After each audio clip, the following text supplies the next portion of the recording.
एक बार क्या हुआ, कौरवाधिपति दुर्योधन ने परम तपस्वी दुर्वासा जी को 4 महीने चतुर्मास अपने यहाँ रख करके पवाया, खूब प्रसन्न कर लिया। दुर्वासा जी ने कहा वरदान मांगो। उनके हृदय में भारी जलन पांडवों के प्रति थी, तो उन्होंने कहा कि महाराज मैं एक वरदान मांगता हूँ कि जैसे हमारे यहाँ अतिथि स्वीकार किया ना आतिथ्य, ऐसे हमारे भैया के आए युधिष्ठिर के उस समय वो वनवास में थे, और आप तब जाइए जब द्रौपदी बटलोई से स्वयं पाले, क्योंकि सूर्य भगवान की आराधना करके महाराज युधिष्ठिर ने एक बटलोई प्राप्त की थी। उस बटलोई का एक प्रभाव था कि चाहे 10,000 एक साथ पाओ, हर चीज उसी से निकलेगी, बटलोई से ही। चाहे आप 50,000 पाओ, हर चीज, लेकिन जब द्रौपदी पालेंगी तो उसमें फिर कुछ नहीं निकलेगा। तो बोले जब द्रौपदी पाले तब आप जाइए। तो 60,000 शिष्यों के साथ दुर्वासा जी पहुंचे वन में। युधिष्ठिर जी ने जो ही देखा साष्टांग दंडवत किया, और संतों को देखकर कहा जाता है महाराज पधारो, कुछ जलपान भोजन प्रसाद पाओ। तो दुर्वासा जी ने कहा मैं यमुना स्नान करके आ रहा हूँ, आप तैयारी करो। युधिष्ठिर जी भागते हुए कुटिया में गए, द्रौपदी जी से कहा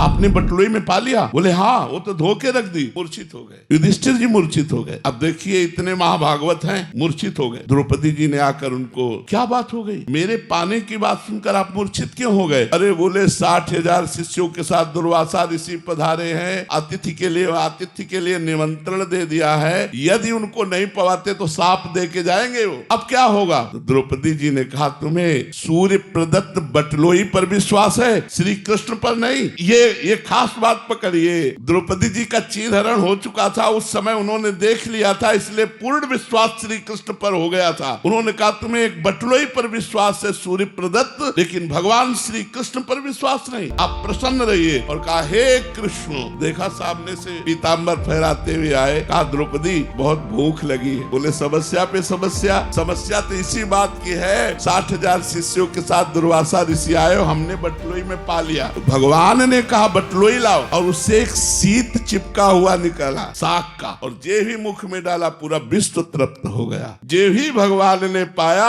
सबके पेट फूल गए। उन 60,000 शिष्यों दुर्वासा भीमसेन से कहा जाओ लिवा के लाओ। बोले महाराज चलो, पंगत के लिए सब तैयार है। सहदेव जी भी साथ थे। दुर्वासा जी ने कहा भाई हमारे शिष्यों ने भी महाराज जी और आज्ञा पालन करने के लिए तत्पर हूँ, पाने की इच्छा नहीं। तो उन्होंने कहा हमसे वरदान ले लो। पूज्य मथुरा दास जी के मुख से सुनी बात, महाभारत में उसे दूसरी तरह थोड़ा यहाँ लिखा हुआ है। बोले हमसे वरदान ले लो, लेकिन भोजन की बात मत करो। तो उन्होंने कहा जिसने आपको जिस भावना से भेजा है वो उसी भाव को प्राप्त हो जाए। अर्थात दुर्योधन ने पांडवों के नाश के लिए भेजा था, तो कहा जिसने जिस भावना से भेजा है उसी भाव को प्राप्त हो जाए। तो दुर्वासा जी ने कहा तथास्तु। पूरी वीडियो देखने के बाद क्या आपको एक चीज़ का एहसास हुआ कि हमारे भारत के कई साल, कई इतिहास और कई पुराण, कई से महापुराणों में कुछ ऐसी बातें लिखी हैं जो कि सत्य होती जा रही हैं। ये प्रेमानंद महाराज जी ने जो बताई बात, अगर आपने भी ध्यान से सुनी होगी तो आपको भी इसमें कुछ आपके जीवन से ज़रूरी कुछ बातों का पता चला होगा। प्रेमानंद महाराज जी कुछ ऐसी बातें बताते हैं जो कि व्यक्ति के जीवन और व्यक्ति के व्यवहार और व्यक्ति के मन को बदल देती है। जो गलत काम करता है वो सही काम करने लग जाता है। कृपया ऐसे भजनों को, ऐसे सत्संगों को जरूर सुनें जिससे आप में परिवर्तन हो और दूसरों में भी परिवर्तन हो। वीडियो बढ़िया लगी हो तो उन लोगों तक शेयर कर देना जो लोग आज से भी सिर्फ महापुराण और इतिहास जो हमारे सालों पुराने हैं उनमें भरोसा नहीं करते, तो इस वीडियो को उन तक भेजना।